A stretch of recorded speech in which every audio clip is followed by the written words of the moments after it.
My teenage son's feet stink. I can't take it.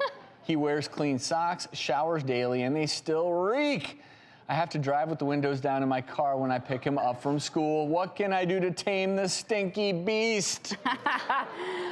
Michelle, you're not alone. I promise. I remember those days when the 3 triplet boys were babies, and I would like kiss their little feet. They're 8, and it's like, woohoo! No kissing those feet anymore. Why do we always blame the boys? Well, I think it happens universally. I mean, this actually because the boys are worse. The boys are often worse because they often sweat more. And so the cause of those stinky feet is moisture and bacteria. And as doctors, we love jargon. So stinky feet actually has a medical name. It's called bromodosis. And the idea is that oftentimes when people have hormonal fluctuation, they sweat more. So we see this in teenagers, we see this in pregnant women.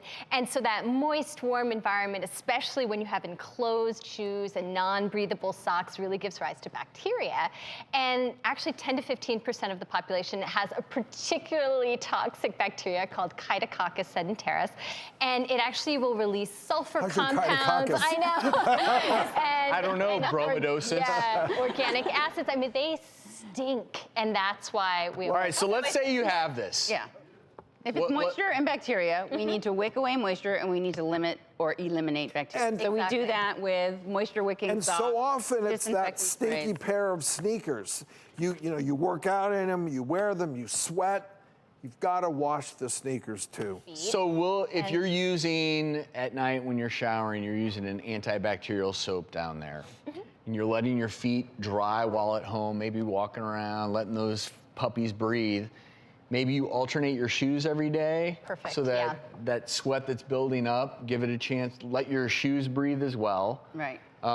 If it's terrible and all these measures don't help, I've heard of, we've done on the show before even putting your feet in tea baths and all, you know, trying to, if it's still terrible, well, what would be, I mean, do you get to a point where you, if it's really you terrible, do injections of Botox and things? Well, I mean, so yeah, if the sweating is because you have so much sweat and moisture that it's just giving rise to so much bacteria, remember this bacteria are actually feeding on the proteins of your feet. It's super gross. And so at that point, you can start to seek medical intervention. But the first step is actually sometimes even just to swab it and see which bacteria or fungus it is, because then you can target treatment for it before you start. There's nothing wrong with using deodorant and antiperspirant on your feet. I'm bromodosis out. Honestly, 10 years of hosting the show, I always end up learning new terms. Never heard of it till today. There you go. Docs, did you? No, let's give it up for bromodosis. Woo!